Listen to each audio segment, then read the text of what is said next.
us now is someone who might look to run on that very division in the Republican Party that we heard about moments ago. That's John Wood. I'm told we have him on the line. He's running an independent campaign. He has the backing of Jack Danforth, hoping to run and unite some of the Republicans that might not cast a ballot in the direction of Donald Trump. Do we have, that looks like John Wood joining us now from his home office. It looks like you're holed up there watching these results as we see them come in. Good to have you with us. Many of our viewers may know you were an attorney on the January 6th committee, stepping down to run for Senate in Missouri there. Why do you think Mike Pence didn't campaign for any of these candidates? Oh, well, that's an interesting question. I think Mike Pence decided he wanted to keep his powder dry. There's a good chance that he's going to run for president, and maybe he just didn't want to choose sides. But also, maybe he thought there weren't any really good choices. I mean, all three of the leading candidates on the Republican side are people who are so election deniers. They, in one way or another, have either tried to or pledged that they will try to, or both, overturn the 2020 presidential election. And that's just wrong. The fact is, even though I'm a lifelong Republican, I recognize that Joe Biden won that election.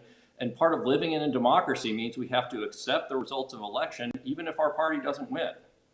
Is that your defining characteristic, that you think Donald Trump lost and Joe Biden won the election in 2020? Or is there some other way that your message distinguishes you from the field of Republicans or Democrats running in this race? How are you going to stand out to voters and pitch them a message that they can connect with? It's much bigger than that. This is not about the 2020 election. This is about our Constitution and our democracy and healing our country. We are a very divided nation right now. We need leaders who are going to help bring us together rather than divide us for political purposes. And what I'm seeing from both of the major parties now is an effort to divide people for political gain. And there's a lot of posturing by candidates. And what we need these days, we need to start putting the grown-ups in charge and send people to Washington who are going to get things done, be part of a governing coalition, reach across the aisle when they need to get things done, rather than just posture so that they can score political points. If you're just joining us, John Wood is an independent party candidate, not on the ballot in this primary race, but will ballot in November, just returning enough petition signatures to get a ballot now. Joining us in studio is former Senator Claire McCaskill. John, I'm just curious, if you were to win that race, would you caucus with the Democrats or would you caucus with the Republicans? Would you cast for a leader in the Democratic Party or a leader in the Republican and I Party? continue to this day, but the race for the Republican nomination has become a race to the bottom, as evidenced by the behavior of the leading candidates in this silly game where they've been desperately trying to outdo each other to get Donald Trump's endorsement, and then some ridiculous news last night that he was just endorsing a generic Eric. So I am a Republican and will caucus with the Republicans, but I will reach across the aisle to work with Democrats to get things done for the people of Missouri, rather than just try to grind the Senate to a halt. You know, if the Senate just becomes the Bernie Sanders wing on the Democratic side and the Ted Cruz wing on the Republican side, nothing's ever going to get done, and our government won't work for the people. And we need people who are going to be grown-ups and are going to go to Washington to try to get things done. We've seen several of these candidates running for the Senate on the Republican side make the argument that the January 6th committee is a waste of time. Voters don't want to hear from that. And in politics, do you believe that the voters are always right, kind of like in business, customers are always right? Or how do you convince Missouri voters, Republican voters, that the January 6th committee is a worthwhile use of time on Capitol Hill? More important than protecting our democracy and Constitution. And what happened on January 6th was a tragedy, not just because of the physical attack on the Capitol. And to be clear, that was a tragedy because people died and law enforcement officers were injured, and so it was very serious. But it was more than just a physical attack on our Capitol. It was an attack on our democracy. It was a multi-pronged effort by President Trump to overturn the results of a valid election. And it could be more important than protecting our Constitution and our democracy. And that's why I think the work of the committee is so important. And, I've talked to a lot of people about it, and to many people who say they closely watch the January 6th by them.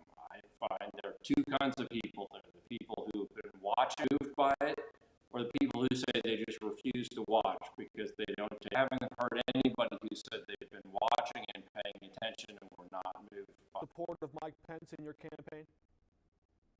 Oh, of course, yeah. And also, there's been this new formation party. They're calling themselves the Forward Party. I understand you're not aligned with them today, but are the conditions ripe or right of a third party to challenge this version of the party is going to continue to pledge its fealty to former president, question election results?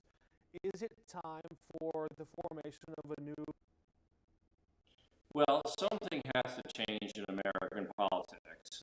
The voters do not want to be presented with the extreme parties and the divisiveness that they're getting from both parties. Of a third party, I guess I prefer something a little different, which is message to both of the major parties that they need to clean up their act, craziness, that they need to move more towards the mainstream. I like a thriving Republican and Democratic party system where the party in real choice, not the extremes that we have today. So third party isn't necessarily the best solution, but it is at least one option. Extremes they're getting right now from the major parties. But as I said, my goal is to win this race. If they want to win general elections, they have to start moving back towards the craziness. All right, we're watching results come in tonight, and we're seeing that lead 43% of the vote in the Republican primary. Vicky Hartzler at 26. Those results on the 5 on your side app, along with our broadcast here at the bottom of your screen. John Wood, before we let you go, and we're going to hear from Senator as well, who is backing your campaign, but I wonder if you at least steep uphill climb that you have. I don't know the last time a third party, independent candidates like Angus King or Bernie Sanders in their states, but it's pretty rare that a third party or independent candidate actually wins a statewide election like this. Acknowledge the difficulty there, and what is your campaign strategy? Eric Schmidt's the winner. You don't have someone with the baggage like Eric Greitens. How do you win? How do you convince enough Republicans in a red state to pick you and not someone like Eric Schmidt should he win tonight? You certainly acknowledge that it's somewhat rare for an independent to win statewide. You got a couple of examples, but also Lisa Murkowski did it, Joe Lieberman did it.